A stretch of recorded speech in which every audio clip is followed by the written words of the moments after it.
I was blaming AEW for feeding you chicken shit, knowing you mindless millennials would be eating it up as if it were chicken salad, when it's really been your fault all along. Make chicken salad out of chicken shit. People is as people does, that's all there is to it. Put a square peg in a round hole, just never seems to fit. And you can't make chicken salad out of chicken shit.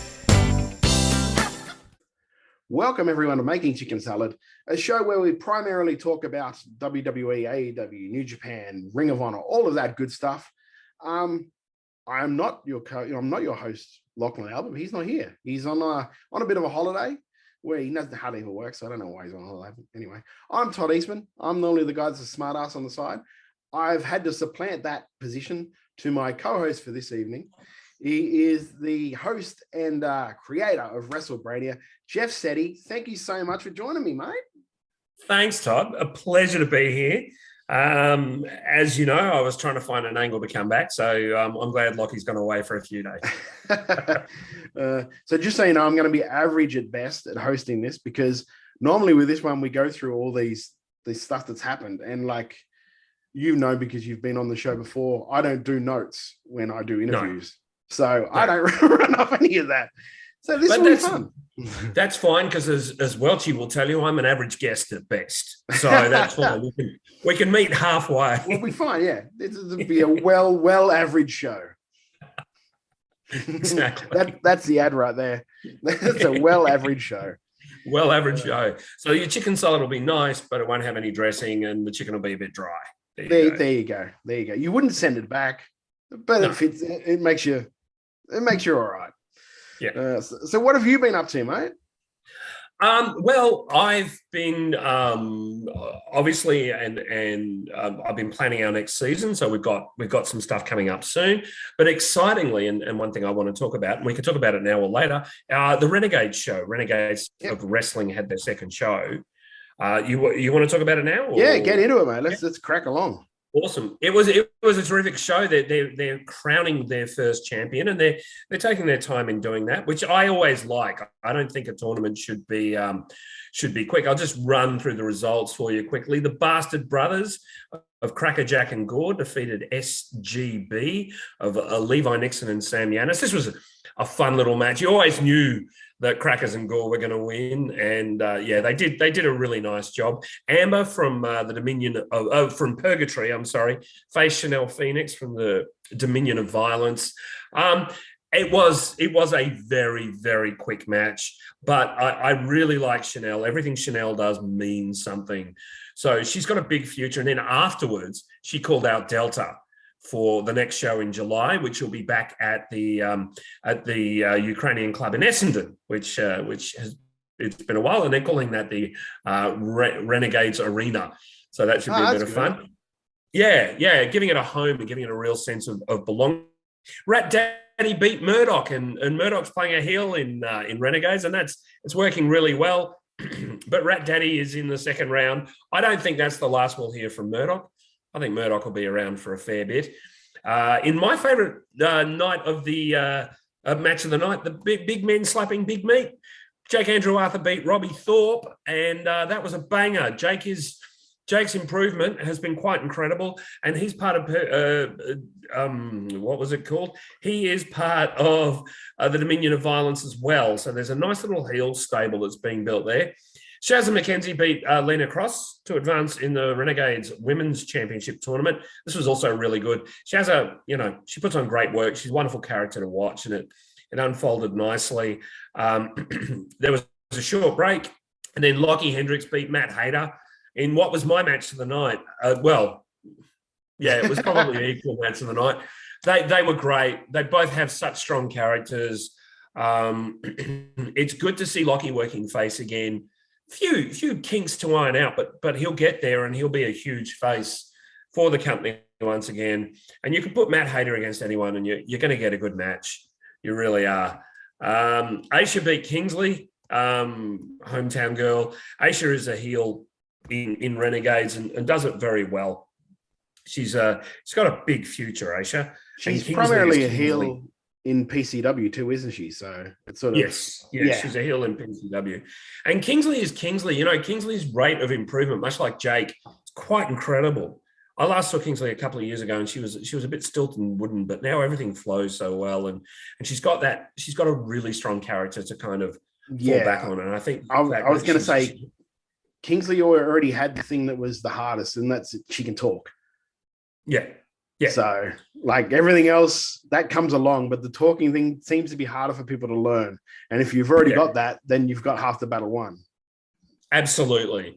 And I think the fact that she's been working with people like Bonza and Matt Wahlberg and a few others really helped her, has really helped mold her. And the main event was Matt Diamond defeating Eamon the Kid. Eamon lost. And gave Matt Diamond the finger afterwards. It wasn't a heel turn because everyone popped for it, but they're doing interesting things with Eamon. Eamon's a great worker and a really interesting character. All up, it was wonderful. The night was a couple of hours, and it was really entertaining. And it makes you want to get tickets for their next show, which is Saturday. Let's see, it is Uprising, and it's going to be Saturday. That was Uprising. Sorry, Rebellion is their next one. And Robbie Eagles is coming back, and Caveman Uggs on the poster. So you can imagine that'll be a good one. And that's Saturday, July 30. So they're not doing these events in a rush. They're taking their time. Yeah. And it's going to be a great show. And I look forward to seeing where they go with em and where they go with Jake's stable, and exactly where they go with Lockie's face turn. Because I've got some ideas on where that's headed, but I don't want to share them in case I'm wrong.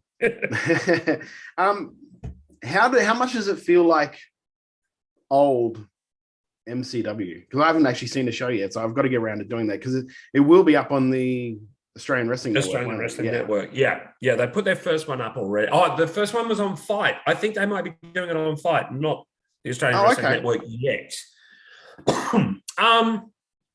There's a familiarity to it and a niceness to it. But I think the fact that Andy's not the ring announcer, Jules is the ring announcer. I mean, Andy's around. He's one of the commentators. There is a familiarity to it, but yet it's distant enough that it doesn't feel exactly the same. Yeah. And of course, Fresh is a great booker. So even if it did, it's something that we can enjoy and kind of watch a bit of. I guess it remains to be seen how things develop. Yeah. Yeah. But certainly now. I mean, they're very young into their growth. So they're 2 shows in. So, shows in. So we'll see how they mature and how they find their feet over the coming years. And I think it's got so much potential. And obviously Mikey's got that thing where he can contact people and go, hey, drop by and do a show. Yeah. And interestingly, it's known that Adam Brooks is returning to Australia quite soon.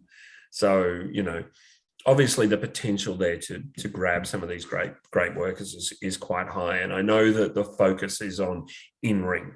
Yeah, they'll tell stories, but the focus is on in-ring, which is terrific. Yeah, especially when you're a wrestling nerd like we are. Yeah, exactly. Exactly. But yeah, a great show. And I look forward to seeing where they go in terms of storylines. And I'll get yourself and your listeners informed. Yeah, for sure. We'll definitely have you on to talk about when they're coming up as well. Thank you. Which way do you want to go with this, mate? Do you want to go with AEW or WWE first? Well, let's start with WWE, because I think that we can talk through the Hell in a Cell results and show. I did watch it because I was hoping that a couple of the rumored appearances would come through, and they didn't, which was in some ways disappointing. Yeah, I'll be honest with you. I did not mind this show at all. I thought it was pretty, especially when we'll talk about it later, but after the marathon that was Double or Nothing, and it's just something you never say, I'm glad that this show was quicker than the other show. I am too. I think my problem with Double or Nothing is there were 3 or 4 matches where you could go, that could be on Dynamite or Rampage, and it would be fine. Yeah. I think, and and this might be considered a bit of a heel turn, but I think putting the Owen Hart finals on there was a mistake. I think it, especially from a home viewer perspective, it slowed everything down. Then there was a presentation ceremony. He bought something like an extra hour of pay-per-view time just so Martha Hart could go out and say whatever she wanted to say for as long as she wanted to say it.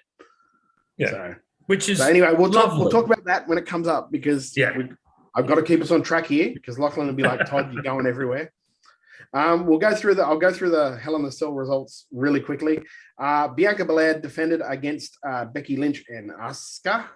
I nearly say, because I read it the way it sounds, so I nearly went Asuka, and I know it's not that. Bobby Lashley defeated MVP and Almost. Kevin Owens defeated Ezekiel. Judgment Day beat Finn Balor, AJ Styles, and Liv Morgan. Madcap Moss defeated Happy Corbin. Theory defeated Mustafa Ali. And Cody Rhodes was amazing against Seth Rollins in the Hell in a Cell match. Thoughts on the show overall, mate? And I'm off the top, I'll say I'm very glad there was just the one Hell in a Cell match. I am too. I agree with you, but I never want to see Cody Rhodes do that again, ever. No, ever. No. I do not want to see. For those of you that don't know, and if you don't know, you've been hiding under a rock. He tore a muscle. He tore his pec off the bone in training for the show. So it was nothing that happened during a match or anything like that. He just during training, just popped the pec.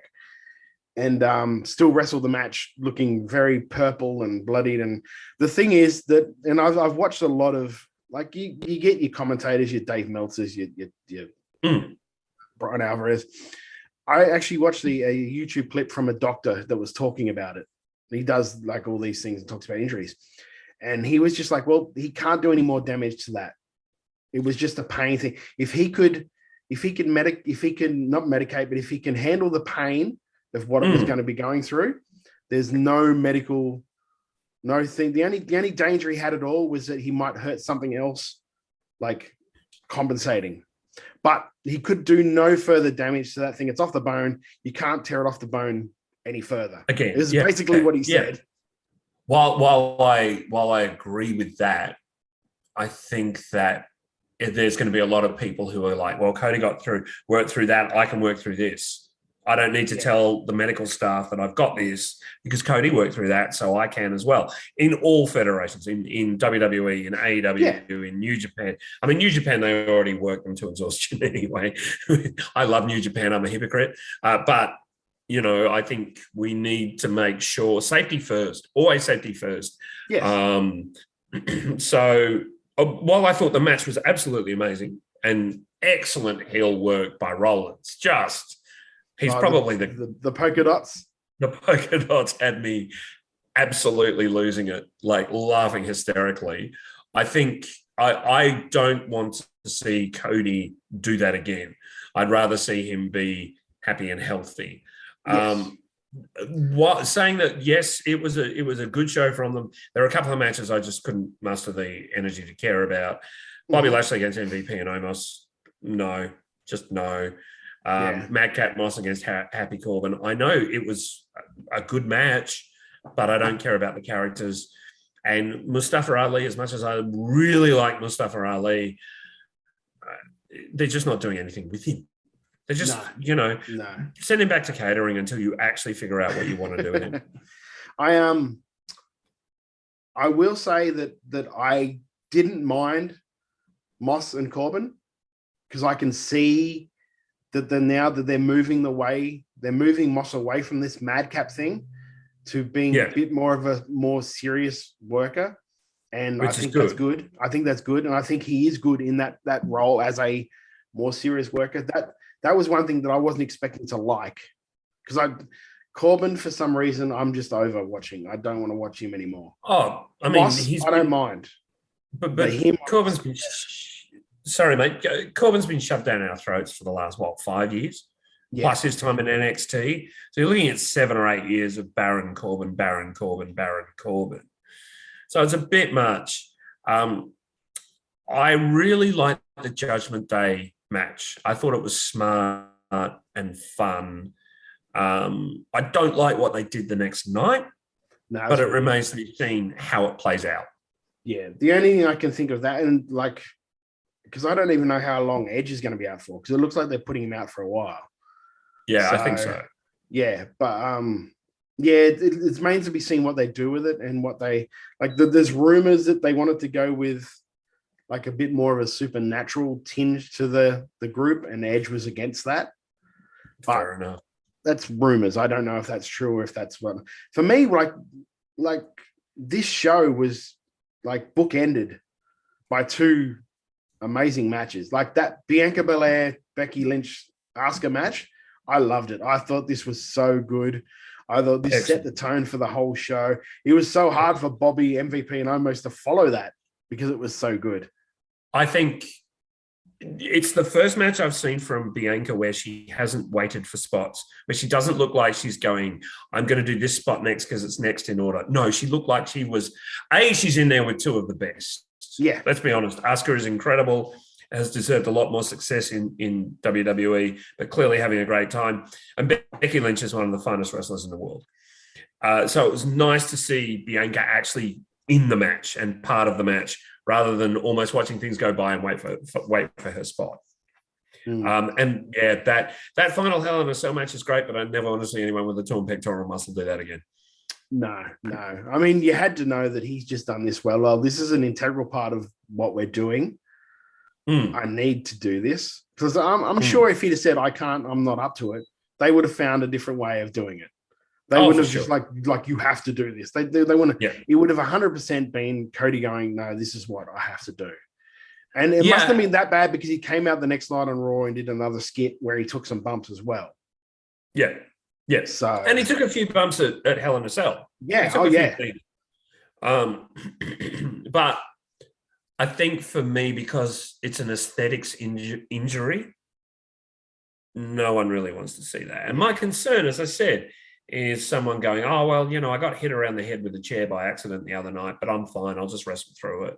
Yeah. And then see, that's the thing is I don't think that's able to happen anymore just because of the way that people have to get cleared, the CTE issues. I don't think that the olden days of going, oh, no, I'm fine. I don't think that happens anymore. Like they'll see something like, come here, you need to get the whole light in the eye thing, the whole. I would imagine that that's what it's like. Although, like we saw what happened in AEW with Matt Hardy when he got knocked out and then came back to consciousness, and they just let him keep wrestling. So yeah, I'm on board with you. I hope that doesn't happen again. On the other hand, it's amazing storytelling. Great storytelling. When he took that jacket off, that crowd was just like, oh shit. Yeah. Half of their stuff was already done for him. Like Seth didn't really have to do much to him for the crowd to empathize with what he was going through. And well done in not working that arm. Well done in avoiding any kind of additional pressure on that arm to both competitors. Yeah. I liked it, but I probably would have had Seth win. Just because. But see, they let him get his heat back the next night. Yeah, they did, but I would have had him get his heat that night.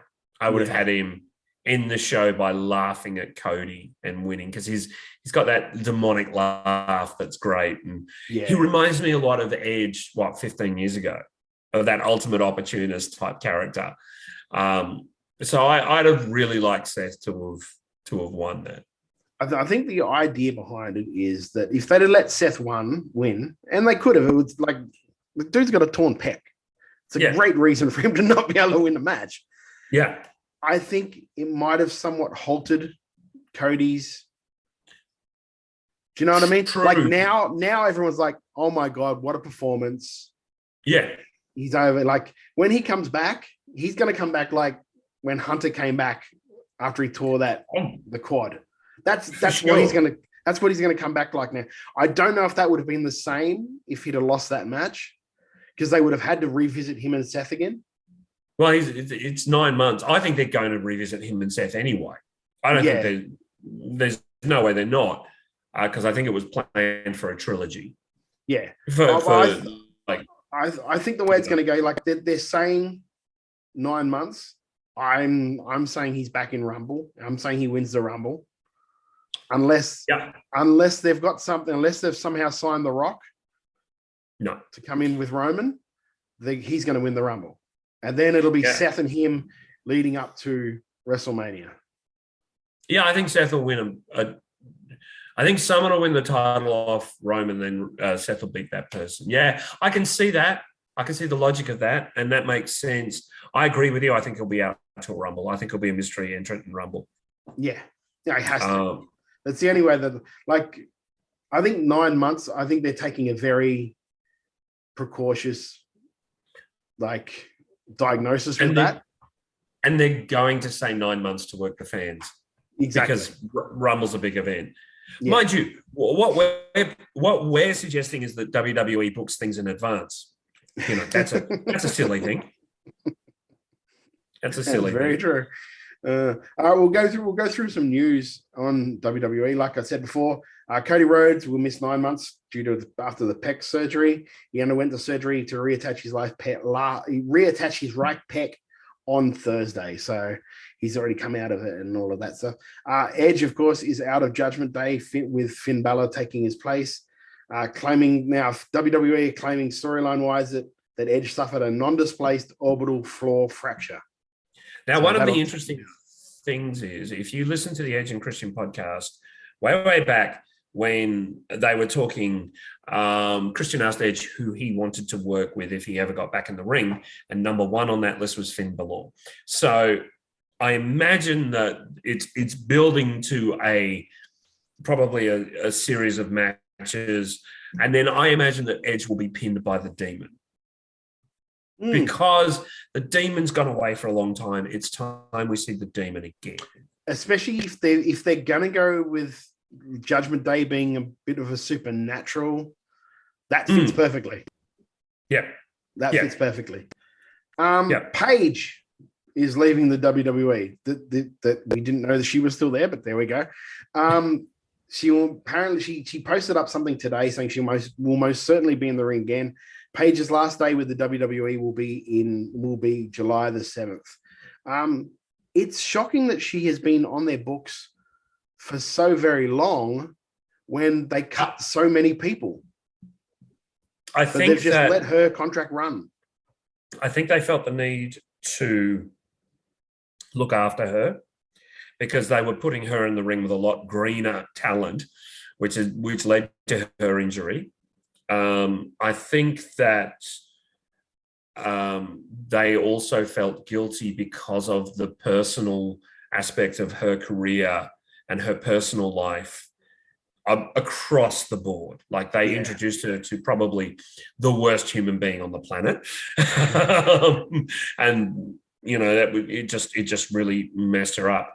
Saying that, I think AEW is going, we could use Saraya. We could use Saraya. We'll use Saraya. I'm worried that she will re-injure herself, because I'll be honest with you, I'm not too sure what the injury is, but it would have to be pretty friggin' severe for the WWE to not clear her to come back, because they cleared Daniel Bryan, they cleared Edge. Like, do you know what I mean? It would have to be pretty severe for them to not to go, especially with like how much money they could make on her coming back, like her Sasha Banks, her, do you know what I mean? Her Becky Lynch. There's so many good matches that they could have had if she was good to go. I can't imagine WWE going, no, we're not going to risk it. Well, I will tell you a personal recollection. I was at WrestleMania 30 and the Raw afterwards, and the entire crowd, when AJ Lee got out there and said, you know, I've beaten every woman on the roster, no one can beat me, blah, blah, blah, blah, blah. The entire crowd were going, Paige, Paige, Paige, Paige. They were ready for it. I think it's probably one of the best NXT call-ups they've ever done because she immediately won the belt. Yeah, it was just like, there's Paige. Paige is made. Yes, she's probably quite injured, but I would say on a personal level, Saraya Knight wants to leave the WWE because they're probably not even checking out any medical information because it's a neck injury. It's the same thing that Edge had. And she's been gone for 5 or 6 years already. which means she's probably within a year or two. Now, if Tony Khan signs her to AEW, she can be a figurehead for a couple of years and then eventually transition to wrestling. And, as with everything else, she against Britt Baker, she against Chris Statlander, she against Tony Storm. There's money there. Yeah. There's money on the table. The funny thing is, the best thing I've seen Britt Baker do lately was I was watching the major, that they do Cardona and have that Major Brothers network, the wrestling pod network. Yep. He does vlogs of like the indies he does. And he did an indie at, I can't remember, I think it was AIW. And he came out, and then there was all these clusters and all that. And then Britt Baker came out to take on Chelsea. And those two went at it for it was only a 2-minute clip of this match. I'm like, wow, this is better than a lot of the stuff I've seen on AEW for a while. Why isn't Chelsea Green signed to AEW? Who knows why anyone isn't signed anywhere? Yeah. But there was an exciting debut at of late in AEW. Yes. Also, we'll keep on the theme with women wrestling. Bianca Belair and Rhea Ripley are set for Money in the Bank. I don't know if have you seen this thing on Twitter? It's only popped up recently about there's some actress, rocker chick that went Rhea Ripley about apparently stealing her look. I mean, I think Rhea has an amazing look. I think she's a star. She's a star waiting to happen. But look at her. She's intimidating. She's different. She works well as a heel. She works well as a face. She's clearly good at what she does and has size and heat. And I think she's got a unique look. So I think anyone who insofar as in wrestling, she has a unique look. Sure, but she's influenced by things. That's like saying that Finn Balor, because he paints his face, is influenced by the Legion of Doom. Yeah. It's exactly the same thing. He probably is, but it's, or influenced by Sting. You can't, there's nothing new in wrestling, so accept it, have fun with it. Yeah. Well, I'm just going to read, this is the one, the person who did it, I don't know who they are, but apparently they've been on some stuff. She got kicked off Twitter, so now she got back on Twitter and she's got bugger all followers. She's got like 500 followers. I think I've got more followers than she does. Anyway, she put up this post with a photo of her, then a photo of Rhea Ripley going, hashtag Rhea Ripley, hashtag WWE. You all must have seen me on TV and decided to rip my look.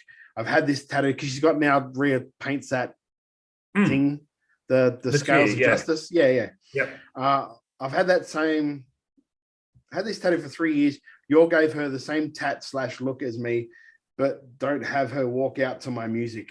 So obviously she's trying to get her music put out there. Rhea responded, as Rhea does, because Rhea don't take shit from no one. If anyone knows Dem, she doesn't. She's great. Dem don't take no shit. Very, very succinctly, it was like, 1, this really isn't worth my time, but I'm bored. 2, I've drawn logos, random things under my eye for a long time. 3, it's my group logo. Plus, I'm a Libra. It scales. You don't own them. 4, I don't even know who the fuck you are. So get over yourself and keep my name out your mouth. So I think that's that's game, set, Matt Dem. Really? Yeah. Rhea just pwned her. She just pwned her. So let's go back to 2018 when everyone's saying pwned. I hope she at least picked up a few more followers off this, because I don't think she did any more help to herself. No, it's not a good look, and I don't think she'll say anything else now. No. Anyway, that match, Bianca Belair, Rhea Ripley, Money in the Bank. Money in the Bank. That's a match people have been waiting for a while. Off from 2 Royal Rumbles, watching the two square off and do all this sort of stuff. I hope this isn't just a little. I know it probably won't be much of a thing, because I think this is going to start something bigger. But I hope they give them some time, and I hope they let them cook, because they can both go. I think it's going to be fun. And I almost hope that if Judgment Day are going to be taken seriously, they need to start getting some gold. So I almost hope that Rhea does it. Yeah, exactly. Also, with Money in the Bank news, Roman Reigns is no longer scheduled for Money in the Bank, but will defend this week against Riddle on SmackDown, because Riddle won a shot on SmackDown this week. I don't like that decision, honestly. I think that it negates the importance of Riddle, and it also negates the importance of the belts, because Yeah. Roman holds 2 belts now. Yeah. I think, and I think Roman's a great character, but I think if they're going to make him a special appearance person, put him on pay-per-views, put him on the major events. Don't just put him on SmackDown. Yeah. I mean, I can sort of understand why they're not having him on every pay-per-view, because they're cooking through challenges. That's the problem. They're burning through challenges left, right, and center. So I do understand that, but it's like, why would you burn a match against, unless it's going to be nothing and it doesn't actually happen and it's just something to further a storyline, then that's something else. But we'll find out, I guess. And also in news, Gunther won the WWE Intercontinental title off Ricochet this week on SmackDown. Who? Gunther. Oh, Volta, right. Yeah, Volta, Gunther. right. Gunther. No, Volta. Like I said, it's 2018. I don't care. Look, I think that's an excellent choice. He is such a freakishly good talent. Yeah. He is very good at what he does. And his body transformation. Oh, God, he looks incredible. He's got abs now. Yeah. Whoever thought Volta would have abs? Yeah. I just wish they would have kept his name, because he's known. I saw a tweet on this. I'll try and put it up while we're talking, and it made me laugh and made me go, "Yeah, that's fair enough." Where is he? Who is it? It was from Hurricane Helms. Oh yeah, I know. I saw that where he listed all the things that went wrong with him, and what Gunther will get through a name change. Yeah, I'm sure he will. But I think it's the same as calling Pete Dunne Butch. You don't have someone in your company for 3 to 4 years and call them one thing to then just call them something completely different when they get to the main roster.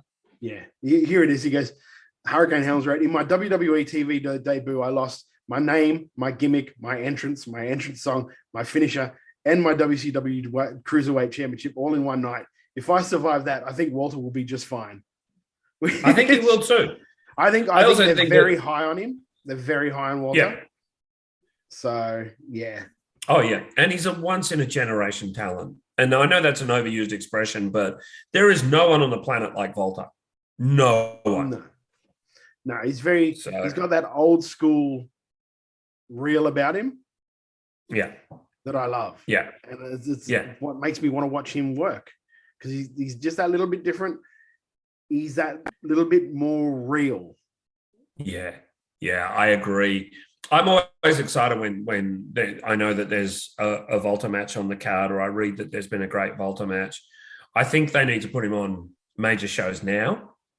And I think I would like to see him as a face and actually in there against Roman, because I think the two of them, that's money. Well, that's money on the table right there. The thing I've been thinking, and it doesn't really work for the US title because of who they've got it on, but if they're going to do this thing with Roman where they don't have him on all the time, elevate your IC and your US championships. Oh yeah. Put them in meaningful parts of your show for extended periods of time and build your championships. So then you don't have to have that WWE main title can be your end goal. But I want to rule Raw first. And if I want to rule Raw, I need to win the US championship. Absolutely agree. I want to rule SmackDown. I have to beat Gunther for the Intercontinental title, because the Intercontinental title runs SmackDown. Do you know what I mean? That's it builds it. It gives it that thing that, let's face it, that's what the IC title's lost now. It really takes a lot. Like it's, and I know people might argue this, but when Miz had it, he actually did a lot of good work for it. And then it went. He valued it. Yeah. He held it. He held it to his chest like a miser, like somebody who was not willing to part with it. And I think that has been lost. That has been lost, and it's a shame. Big E did it quite well as well, but beyond those few people, because the company doesn't value the belt, so the performers don't value the belt. Yeah, because that's 100% right. Vince is fond of saying it's just a prop, and he doesn't call it a championship anymore. And he's I mean, I could go on about this. I mean, he's right. It's a prop, but you put value in a prop. Of course you do. You know what I mean? It is like it's a storytelling mechanism, and they haven't been using it to tell stories. No, they haven't, and they don't use any. If you look at the treatment of the women's tag team belt, which is now, I don't even know if they're in abeyance. I don't know what's going on with them because They're supposed to be doing some Sasha tournament. oh god, Yeah, I know. Sasha and Naomi walked. For what reasons, no one really knows. Yeah, just that they weren't happy with their creative is what I'm hearing. So, but that brings up a whole other can of worms about like if your boss tells you to do something, should you just do it and don't just take your ball and go home? Well, I mean, it's like you're getting paid. Like in their case, they're getting paid a lot of money to do that. Yeah, they are. This isn't the first time this kind of thing has happened. I mean, it dates back to Wendy Richter against the Fabulous, even before Wendy Richter and the Fabulous Moolah. Like the Vince playing Vince isn't you. Sasha's already walked out once. I think at this point, the company's just going to let her contract lapse, which is a crying shame because I said Becky Lynch is probably the most talented wrestler in the world. I actually think that Sasha Banks has got to be up there as well as a wrestler. I think we'll see Mercedes in AEW. Yeah. I don't think we've seen the end of Sasha. Or Trinity. I think Trinity will show up in AEW as well. Yeah. Well, speaking of leaving, we're going to have to leave for a second, go for an ad break. Once we do that, we'll be back and we'll get right into AEW and a bit of New Japan and all that sort of gimmick right here on Making Chicken Salad. Day Pod. You know who else is that guy? Oh, you know what that guy does? That guy sits in the middle and uses both armrests. Oh, full spread. Full spread. That's that guy. Okay. That's that guy. Right. If you take a plane, right? If you're in a plane, don't take a plane. If you're in a plane, don't take a plane. Bro, and you're in the middle, and you use both, you are scum. You are scum. You don't get those armrests. Wait. Come on. I'm a little with you. Wait, what? No, the middle guy definitely gets those armrests. Both of them? Yes. Full spread? Yes. I don't know, man. No, okay, sorry. No, because I saw a meme about this. I retract everything I just said. I'm flopping right now. Follow Broday No Plan B podcast on Stitcher, Spotify, YouTube, or anywhere you get your podcasts. And we're back right into AEW. We'll go quickly through the Double or Nothing results because that'll probably take an hour and a half because of how long that bloody show was. But then we'll talk about it and we'll go through some AEW news and all that good stuff. Hookhausen defeated Mark Sterling and Tony Nese. MJF got obliterated by Wardlow. The Hardys beat the Young Bucks. Jane Cargill beat Anna Jay. House of Black and Death Triangle. I think it was did Death Triangle win that? I can't remember now. No, House of Black. House of Black won because that's right. Julia Hart came out. That's correct. The mysterious Miss Impact. Yes, I was lazy and I did not copy the winners over on this one. Adam Cole won the Owen Hart tournament on the men's side. Britt Baker against Samoa Joe. Britt Baker won against Ruby Soho on the women's side. Ty Conti, Sammy Guevara, and Frankie Kazarian got beaten by Paige Van Zandt, Scorpio Sky, and Ethan Page. Kyle O'Reilly beat Darby Allin, which was a pretty big upset right there. Thunder Rosa defeated Serena Deeb. The Anarchy in the Arena happened. And Jericho Appreciation Society beat Blackpool Combat Club and Associates. Yes, in the biggest upset of a 5-star match I've ever seen in my life. I can't believe they got 5 stars. Jurassic Express defeated Keith Lee, Swerve Strickland, and Team Taz. And CM Punk became the new, albeit for a short time, AEW World Heavyweight Champion, beating Adam Page in the main event. Aside from it being a really long show, mate, what did you think of it? I thought, I had fun with it. I think that I agree with you with some of the booking. Particularly the Hardys against the Bucks, I thought that was a silly result. Really enjoyed House of Black, Death Triangle. I liked Anarchy in the Arena. Agree with you. It should have gone the other way around.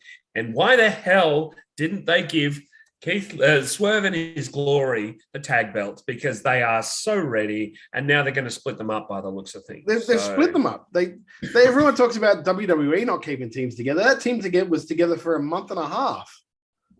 And they were great. They were over and fun, and people enjoyed what they were doing. What are they called, like Swerve in My Glory or something like that? Swerve in his glory, yeah. Yeah. I didn't that booking. I don't understand at all by splitting them up. I understand you got two really good singles competitors, but there's so many at the moment. Why not just put them together for a tag team for a while? Yeah. I mean, we could talk about the MJF thing because there was a real consideration that they didn't know he was going to be at the arena for that show, and then it was just really a squash match in the end, wasn't it? I think the whole thing was booked. I think I'm one of these people who go, yeah, it was all very clever work. The people were looking for results and looking to see what was going to happen. I think MJF is delightfully old school. I think as a human being, he is so wonderfully old school and really thrives on being loathed, particularly loathed. I expected he was always going to show up because I'm one of these people who actually think he's already re-signed with AEW. I think that it's all a done deal. I think it started out as a shoot and then became a work because he got a deal. Yeah. And I think he's getting paid. He's getting paid what he deserves, which is good. That's the thing. Like, it's not like he's like, I deserve this money, and he doesn't, because he's got what he said in his little hit the promo the next night. He's got the stats behind him, and Tony's a stat guy. So he goes, this is what I'm bringing to you. This is what you're paying me this, and these guys are getting that much, and they're not doing anything that I'm doing. Why am I not earning more than what they're earning? Yeah. I love MJF's presentation. I love his promo is probably up there with amongst the best. It's so hard because promos are a unique and individual thing. But I think that making him go away for a while is probably a good move. Probably a smart move, because he's going to get a face pop when he walks back, and then he's going to open his mouth. Yeah. And when that happens, he's a heel again. Yeah, that's not the only thing I don't like. Well, one of the things I don't like about AEW do is that it doesn't matter who they are, when they're in their hometown, they babyface the crowd. I hate that. Like Britt Baker does it, and MJF did it as well. And it was the one time with MJF, I'm just like, oh, don't do that. But is Britt a face or a heel? I don't know anymore. Yeah, that's the thing. It's hard to say with her. I think they've diluted her character to a really, really bad point. Yeah. But the thing is, like, you've got that. Like, I looked at the star ratings, and I shouldn't do it because it gets me mad every time for Double or Nothing. And like, Anarchy in the Arena got a 5-star rating from Dave Meltzer. It was not a 5-star match. I don't think it was even in the top 3 best matches on that card. No, I agree. Which was like CM Punk, Adam Page, really good match. I thought the tag match, the triple threat tag match, Jurassic Express match, was a really good match. And I really liked Thunder Rosa against Serena Deeb, but they've wrestled so many times that you knew it was going to be amazing. Yeah, that's the one of the only times I've gone, finally you've put 2 girls on there that can actually go. The fact that like Jade Cargill and Anna Jay, that was going to be a train wreck from the start. If you 1,000 kilometers out, you could see that was not going to be a good match. She's 20 years old. I mean, yeah, she's 20 years, and Jade is like a year in, if that. Yep. And you just knew that was going to be Hardys and Young Bucks. I've seen it's done. I'm so over the act. I'm so over the thing. I'm one of these outliers who's never really gotten. Like, I get the Hardys, Edge and Christian, the Dudleys. I don't get the Hardys beyond that point. And I know that I'm an outlier and that makes me a bit unique. But my point is that Jeff Hardy particularly has inspired a dangerous style of working. Matt Hardy, as we said in the previous half, Matt Hardy has shown that he will get injured and just keep going, which is extremely ridiculous and dangerous. So, and I also think it's now at the time where we should just say goodbye, Hardys. Thank you for everything you've done. You've been amazing. Well, also, and I make a running joke of this on the show. They've been doing, Jeff Hardy's been doing stupid shit on a fucking Wednesday. Yeah. For the longest time, to the point where after this pay-per-view, he couldn't work the next couple of shows because he's been injured. And now that even after all of this shit, they're going into a ladder match against Jurassic Express and Hardy's against Jurassic Express and Young Bucks again on a fucking Wednesday. On a Wednesday. My bigger problem is they did a match which was Darby Allin against Jeff Hardy, where they're falling off very high things with Martha Hart sitting in the audience. That wasn't lost on. No, that wasn't lost on a lot of people either. Also, the whole Owen Hart thing, the Hart tournament, you've said, I can't remember if this was on there, it was probably off air, that you thought the final should have been on Dynamite or something like that. Yeah. I'm not particularly a fan of giving the belt or giving the titles or giving the tournament to two heels first out. No, neither am I. I know it's a nice thing because they're dating or they're together and all of that sort of stuff. Still, in my mind, in my perfect booking mind, Brian Pillman Jr. would have won that tournament. Oh, that's an interesting call. That would have made him, and he's a father, son of a Heart Foundation member. Yeah, that's an interesting call. From my mind, and you and I discussed this briefly off air, Adam Cole has lost so much. He needs to change. All he has now is yelling Adam Cole, baby. Nothing else. That is all he is now. And people are going, oh, he wants to be Shawn Michaels and he's doing this and he's doing... for a start, he's nowhere near as crisp as Michaels was. Secondly, when you see him, his Ring of Honor work and his New Japan work, he was exciting and did things differently. Thirdly, and importantly, his finisher doesn't look like it hurts. He's hitting him with the fatty part of his leg. And it's he's got go away heat, great entrance, great presence, great promo, bell to bell. No, not so much. I think ideally I would have had either Johnny Dark Order win that, or as you said, because I think Johnny from the Dark Order is somebody that Owen would have enjoyed. Oh yeah. Johnny Hungy, I love Johnny Hungy. I love Johnny Hungy. But yeah, for me, as a storyteller, for me, Brian Pillman Jr. would have been the perfect story to tell. I can see that. Would have been the perfect story. Apparently, he's a bit of a difficult case. Oh, is he? Oh, okay, there you go. And also with with Britt Baker winning it, she didn't need that. I think Ruby Soho needed that. No, and I think that's hurt her more. Ruby or Tony could have done with that, or Chris. One of those three people would have done with it. Now, quick question. Yeah. What was going on with people putting on the worst sharpshooters in history in that entire event? I do not know.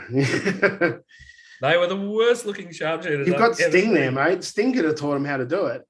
Exactly. Go ask Sting how to do it. Oh, Jesus. But yeah, overall, it was a good card. It was just long. I think that's what it was. I was burnt out. By the time that CM Punk and Adam Page hit the ring, I was burnt out, and I had to go back and watch that match again. I agree with you. I think, and I absolutely think the Owen Hart tournament is worthy and worthwhile and important that we remember Owen.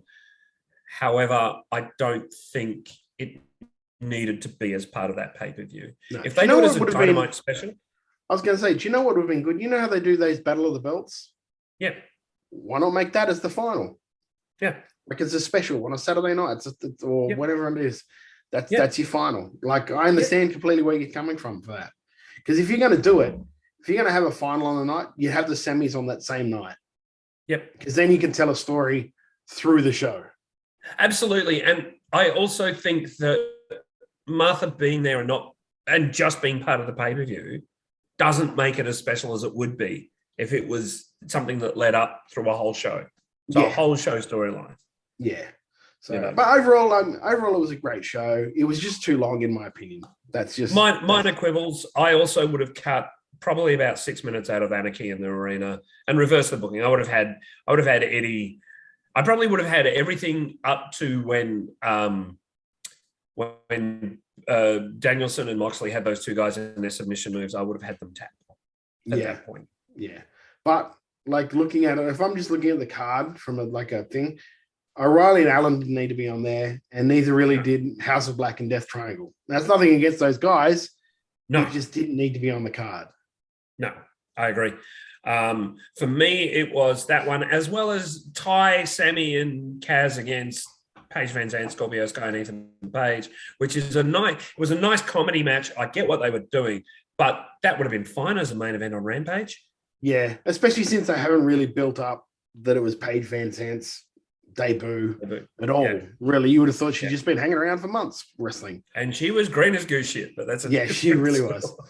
We'll move on to some stories off that. AEW World Champion CM Punk has undergone successful lower leg surgery after announcing on Rampage that a new interim champion will be named at Forbidden Door. Now, have you seen the clips of where people think he injured his leg? Sorry, where he injured his leg? Where people think he injured his leg? There's a rumor going around that he injured his leg at Dynamite jumping into the crowd. I'd heard that. And one of my friends sent me the clip, and I'll send it to you after the show. And there's a lot of merit to it. Really? There's a lot of merit to it. So I don't know if he's done that and that's how he's hurt his leg. But after watching the clip, I'm just like, yeah, I can see that happening. I can see that's where that's happened. And if that is a hell of a balls up for him. It's I don't think anyone will be jumping in the crowd for a while, that's for sure. No. I think Punk is great. And I think that the advantage they have with Punk is he is a really good commentator. So they just put him in commentary. If he's got an 8-month recovery, put him in commentary, make him bring out the belt every time he commentates. Yeah, fuck Chris Jericho off and put him in the place at Rampage. Oh, yeah. Well, because the best Rampage shows are when he's not there on commentary. Yesterday was fantastic because he wasn't there. Yeah, that's exactly right. Kyle O'Reilly won a battle royal at Dynamite for the right to face Jon Moxley. How Jon Moxley got it was apparently all mathematical. If you listen to Tony Khan, in the first round match in the tournament, a match that Moxley won. What? They beat the absolute piss out of each other. It was wonderful. It was, but a lot of people are saying that battle royal had so very few stars in it. That was very much a mid-card battle royal for a spot to challenge for the interim championship. Yes, it was. I think the money is in Punk Moxley. And I think it's because Moxley deserves this because also he was a non-pandemic champ. He was a pandemic champion. So let's see him with a crowd. The thing is, right, if you're going to do all this, why wouldn't you just say the winner of the battle royal, that's who gets the challenge at the thing? At Forbidden Door. Yeah. And then have Moxley in it. You could have had Jericho in it. You could have had some names in it. Like Paige was nowhere to be seen in it either. And then came out and said, well, they don't, obviously I'm not in any rule there, so I'll go after like the IWGP champion. Do you know what I mean? It was so devoid of actual guys that you could say, yeah, that could be our champion. That could be the world champion. Like you quickly go over in your head who was in that. Like Wardlow wasn't even in it. Wardlow wasn't in it. Kingston was in it. I mean, the names were okay, but I don't think it is something that will stand up, A, to a second viewing. No. B, they kind of have to almost rethink it. I would have put. I was Cole. Was Adam? No, Cole and Danielson are injured, which probably took two names out of it. Yeah, that were going to be in it in their defense. So I think there was a little bit of bad luck associated with it, but I agree they could have done better. Personally, the biggest mistake I see was splitting up Swerve and their glory, as we were saying earlier. Yeah. The other half of that match at Forbidden Door, which will determine the new interim major between Tanahashi and Hiroko Goto, which will be tonight. Our time, we're recording this on Sunday, just so people know. The Dominion show is on tonight or this afternoon. So that will determine the second half of that match. Will probably be Tanahashi. Let's not go being silly. I'd love to see Goto do it because I think Goto and Moxley will just kick the piss out of each other again. I think if Goto goes over, there will be an absolute meltdown of the internet. I think it'll be lovely. I think if they put Goto over, Goto's one of those people that people love. He's just one of those really likable. Like he and Ishii make the G1 for me every year. The two of them. Moving on, Will Ospreay and Aussie Open made their AEW in-ring debuts at Rampage. The United Empire members lost to FCR and Trent Beretta in a trios match, which I thought was the wrong decision, to be perfectly honest. I think it's absolutely the wrong decision, but it was a delightful match. It was a great match, but you don't bring Will Ospreay Aussie Open in and then have him lose to Trent Beretta. Like FTR are my favorite tag team, hands down in the world of all time. I love those guys. Yep. But you don't have them. You don't have them and Will Ospreay lose to Trent Beretta. Trent Beretta can take a pin and it doesn't hurt him because people don't really think much of him anyway. And he's a good hand. He's a good worker. Yeah. He knows what to do. But I would have absolutely had Aussie Open dominate that match. I actually probably would have had Ospreay pin Dax because it makes people sit up and go, "Wow." But I mean, when you got it, you've got like the third. Like as soon as I saw that match, the boys and I were talking about it, and one of the boys straight away went, "Wow, Bretta's in there to eat the pin, isn't he?" I went, "Wow, obviously." Yeah. But yeah. And the reason I would have had Ospreay pin Dax is because then if Aussie Open could have started going, "Well, we beat you, we want your belts," and they go, "No, you didn't beat us," and they goad them into a confrontation match, and it would have been great. I think we'll still get those for Forbidden Door in some kind of. I hope so. Yeah, I hope so. AEW also announced a four-way match that will determine its first ever four-way. Oh, it is a four-way match. So first four-way match that will determine the first ever All-Atlantic champion. Apparently, Japan now is in the Atlantic, which is probably news to those guys, but there you go. The first qualifying match took place on Dynamite with Park defeating Buddy Matthews. Other qualifying matches will have Ethan Page against Miro, Penta Oscuro against Malachi Black, and the fourth qualifying match will feature participants from New Japan Pro Wrestling, which haven't been named as of yet. All those winners will qualify for the All-Atlantic Championship at Forbidden Door. What do you think of AEW bringing in a new title? Look, we were going to do this for our debate, but we're not going to get to it this show because we're going long. So I'll just straight out. What do you think of them bringing in another title to AEW?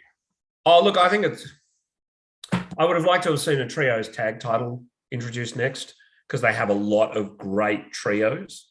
They have a lot of trios that they've already invested time in. So the House of Black, the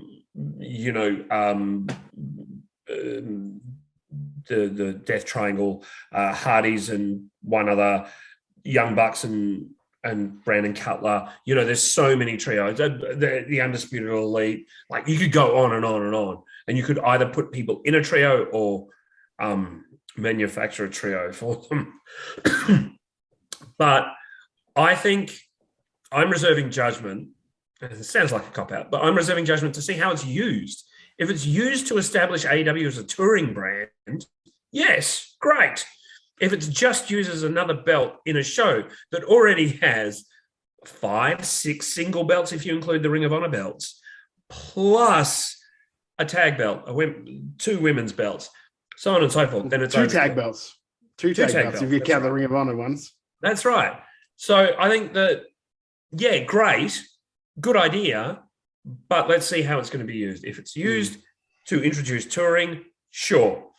If we get Buddy defending it here in Melbourne, fighting for it here in Melbourne against Penta Oscuro, yeah, bring that shit on.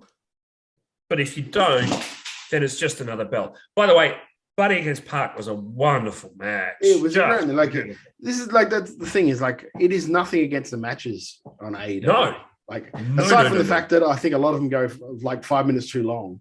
Aside from that fact, like a lot of the matches are really, really good. I'm just don't like how they get there. I don't like how they. No. Also, like I just think there are too many belts. If you could legitimately have a card where every match on that card has a title on it, then what do the titles mean? Yeah.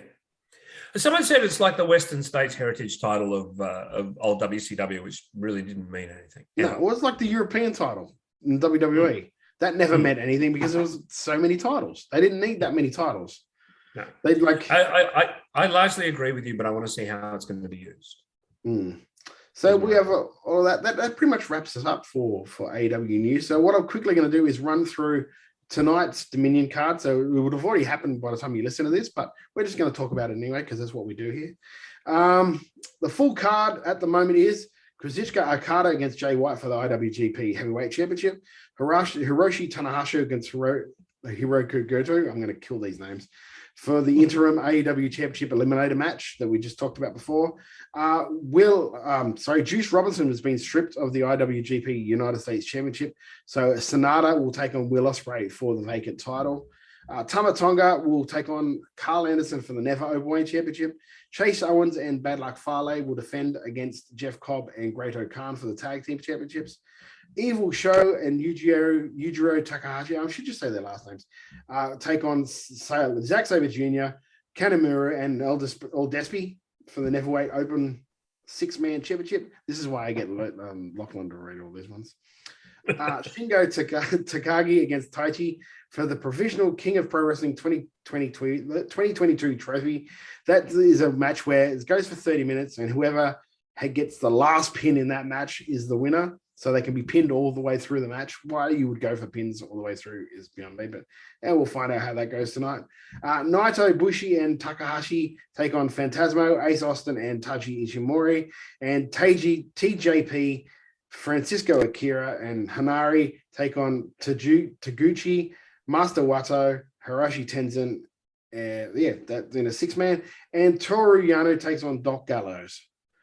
So. Look, I think it's going to be a fun show. I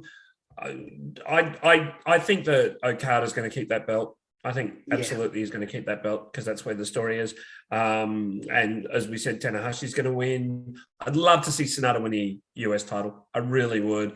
And the rest of the card, look, it looks like a very fun show.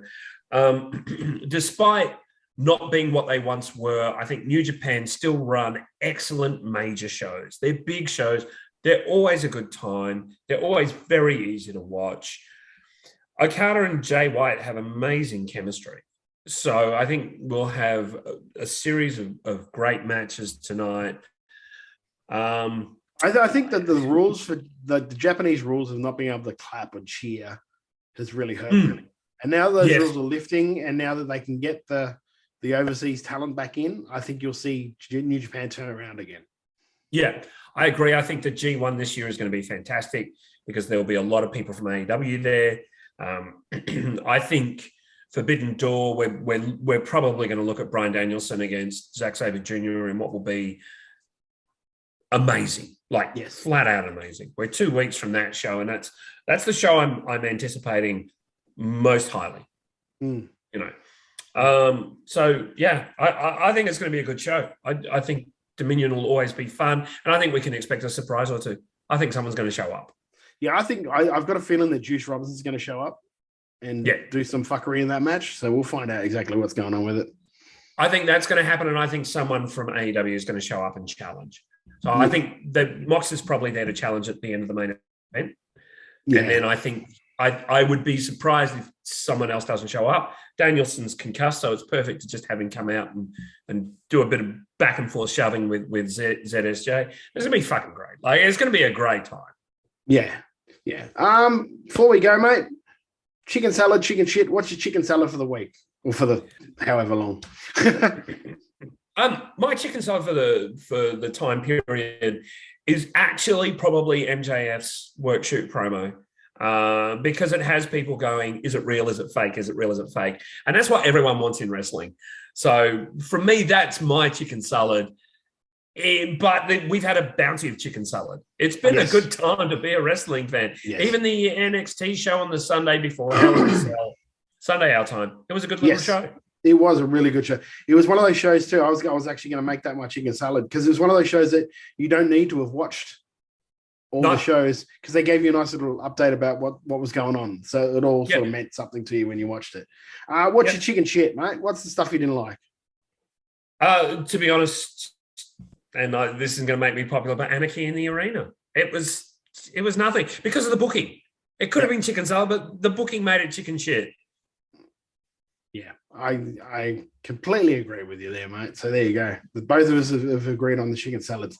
If you haven't already, guys, make sure you subscribe to WrestleRate Australia. It's free. You can do it on YouTube, Apple Podcasts, Stitcher, anywhere you get podcasts from. We're there, Spotify, we're all over the joint. Follow us on Facebook, Wrestle Radio AU, and on Twitter at Wrestle Radio AU. Mate, how can they follow you? They can follow me at Jeff Setti, but they can also follow me. The WrestleBrania, of course, is continuing, and we'll have some announcements a bit later in the year, which I'm very excited about. There you go. So until we catch up again next time, I'm sorry, guys, it's been a while between drinks, but I've had my booking hat on and I've been working hard at doing that lately. So that's been the reason for the absence of shows. So it's not that we're lazy; it's just that I've been busy doing other things. So there we go. Until next time, Todd Eastman, Jeff Setti, thank you for joining me, mate. We'll be back making chicken salad right here, WrestleRate Australia. Ciao.